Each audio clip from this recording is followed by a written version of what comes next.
आपको बराह रास्त ले चलेंगे कौमी असम्बली, जहाँ पर वज़ीर कानून वज़ीर इत्तलात अता तारड़ इस वक्त कौमी असम्बली में इजहार ख्याल कर रही हैं। No cross talk please please, ये सीरियस लें हाउस को। रेजोल्यूशन पूरे कद से जो खड़ा हूं तो ये तेरा है करम, मुझको झुकने नहीं देता है सहारा तेरा। एक बार और भी तैबा से फलस्तीन में आ, राह तकती है मस्जिद अक्सा तेरा। तो ये जो नाज शरीफ के ये शेर पढ़ेंगे, इनका मफहूम क्या है, इनका मकसद क्या है? ये हमें मिराज शरीफ की याद दिलाता है कि उस बाबरकत सफर का आगाज बैतुल मक़दस से हुआ था और मस्जिद अक्सा से उसका आगाज हुआ था। मकसद ये है कि आज वो राह तक रही है मस्जिद अक्सा कि जहां पे आज मजालिम ढाए जा रहे हैं। और जब यहां से जिंदाबाद मुर्दाबाद के नारे उठते हैं, मैं सियासत को इतना मुकद्दस नहीं समझता कि मैं अपने लीडर की ताजीम करूं और किसी के लीडर की आज तजलील करूं इस इशू के ऊपर, या अपनी खूबियां गिनाऊं या आपकी कमियां कोताहियां गिनाऊं, या मैं कोई ऐसी सियासी बात करूं जिससे ये फलस्तीन का इशू डाइल्यूट हो। मैं मजम्मत करता हूं जो तकरीर यहां से भी की गई और जो यहां से भी की गई, जिसमें सियासत से भरपूर पॉइंट स्कोरिंग की गई फलस्तीन के इशू पे।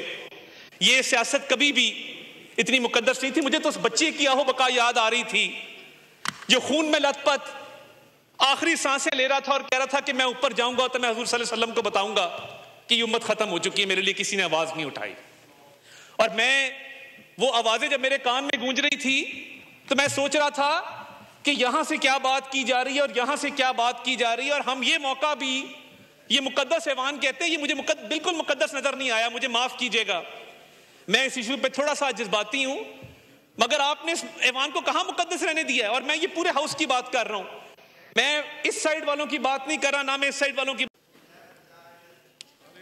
No cross talk. ये रवैया है कि मैं हुजूर सल्लल्लाहु अलैहि वसल्लम की बात कर रहा हूं, मैं फलस्तीन की बात कर रहा हूं, मैं एक कॉमन कॉज की बात कर रहा हूं, और ये गवारा नहीं है, ये सुनना गवारा नहीं है, हिम्मत नहीं है, हौसला नहीं, तरबियत नहीं है। आप शेयर को एड्रेस करें तारड़ साहब प्लीज। मैं आज अपने सब्ज पासपोर्ट की भी बात करना चाहता हूं कि मेरा सब्ज पासपोर्ट मुझे अजीज क्यों है, और दुनिया के पासपोर्ट्स में से इस पासपोर्ट्स की मुनफरिद हैसियत क्यों है, और ये पासपोर्ट मुकद्दस क्यों है?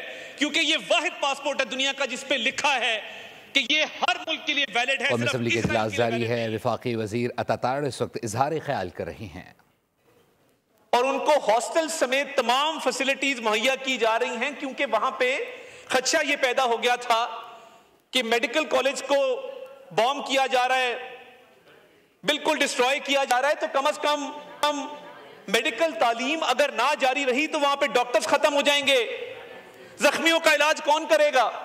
तो पाकिस्तान ने ये एहसास जिम्मेदारी, और मियां शहबाज शरीफ साहब ने इसका इंतजाम किया, और वजारत सेहत का मैं शुक्रगुजार हूं कि इस वक्त जो 200 स्टूडेंट फलस्तीन का पाकिस्तान में मौजूद है वो बड़ा खुश है, उनकी भरपूर देखभाल की जा रही है और उनको बहुत लुक आफ्टर किया जा रहा है। इसके बाद इमदादी सामान पे मैं आता हूं, और आज शायद उस सियासी जमात की इस हाउस में नुमाइंदगी नहीं है, और शायद हमारा सियासी इख्तलाफ भी हो बहुत सारे इश्यूज पे, मगर मैं अल खिदमत फाउंडेशन को और जमात इस्लामी को खिराजे तहसीन पेश करता हूं, जिन्होंने कई 100 टन इमदादी सामान भिजवाया फलस्तीन के अंदर। वो यहां पे मौजूद नहीं है, मगर बतौर पाकिस्तानी, बतौर मुसलमान मेरे लोगों ने मुझे इस हाउस में भेजा, मेरा ये फर्ज बनता है कि मैं इस चीज को एक्नॉलेज करूं। और जब सामान भेजना था एनडीएमए ने भी उसने अपना किया, हालात ऐसे पैदा हो गए। मैं इस हाउस को अप्राइज करना चाहता हूं कि जमीनी रास्ता मुनकता था। मैं यहां पे उर्दन में पाकिस्तानी सफीर का भी जिक्र करना चाहता हूं, मैं मिस्र में पाकिस्तानी सफीर का जिक्र करना चाहता हूं, जिन्होंने वो जराए पैदा किए कि जब ये इमदादी सामान कई हजार टन जो पाकिस्तान से गया है, जिसमें पाकिस्तान की एनजीओ शामिल हैं, जिसमें पाकिस्तान की हुकूमत शामिल है, जमीनी रास्ता उसका इख्तियार किया गया उर्दन के जरिए, मिस्र के जरिए, और पाकिस्तान चंद दुनिया के उन ममालिक में शामिल है जिन्होंने हजारों टन इमदादी सामान अपने फलस्तीनी बहन भाइयों तक पहुंचाया। और ये एहसास जिम्मेदारी था कि हम और क्या कर सकते थे कि जिसमें इमदादी सामान की तरसील को यकीनी बनाया गया, एक्स्ट्राऑर्डिनरी एफर्ट की गई। वजीर आजम ने 3 इजलास किए जिसमें इन दोनों ममालिक के सफीर ऑनलाइन मौजूद थे, और उनको ये जिम्मेदारी लगाई गई कि यह सामान वहां तक पहुंचना चाहिए। साउथ अफ्रीका के उस केस का मैं जिक्र कर चुका और ये खिराजे तहसीन पेश करना चाहिए साउथ अफ्रीका की हुकूमत को। हम जिंदाबाद मुर्दाबाद के नारे तो लगाते हैं, साउथ अफ्रीका का तो किसी ने जिक्र नहीं किया इस हाउस के अंदर कि जिसने ये हिम्मत की और जेनोसाइड का केस कायम किया। और तमाम उन ममालिक को मैं फ्लोर ऑफ द हाउस खिराजे तहसीन पेश करना चाहता हूं जिन्होंने साउथ अफ्रीका के उस केस को सपोर्ट किया।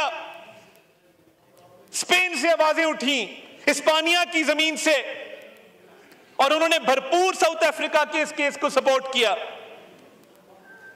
तो ये जो फलस्तीन का कॉज है, ये हमारे लिए हमारी बका का कॉज है। हमारी रगों में दौड़ने वाला जो खून है, हमारी एक वाबस्तगी है फलस्तीन की मुकद्दस जमीन के साथ। और हमने, और बिल्कुल मैं तायीद करता हूं अली मोहम्मद खान साहब की स्पीच की कि कोई पाकिस्तानी, कोई मुसलमान हो ही नहीं सकता कि इस कॉज के साथ वो वाबस्तगी ना रखे, इस कॉज के साथ वो सिंसियरिटी ना रखे। इसीलिए मैंने जनाब डिप्टी स्पीकर सिर्फ चंद हकायक आपके गोशगुजार किए हैं, और मैं आपसे इल्तमास करता हूं कि इस इश्यू के ऊपर आज ये हाउस जो है मुत्तहिद हो जाए, कोई सियासी बात इस पर ना करें। और आज फलस्तीन के मजलूम बहन भाई, और मैं कोशिश करूंगा कि ये जो आज की कार्रवाई है इसकी वीडियोस अल जजीरा के जरिए, मुख्तलिफ ज़राए अबलाग के जरिए उन तक पहुंचाई जाए ताकि उनको हौसला मिले कि पाकिस्तान भी एक मुल्क है, पाकिस्तान में भी बसने वाले बहन भाई मेरे लिए, हमारे लिए आज आवाज उठा रहे हैं।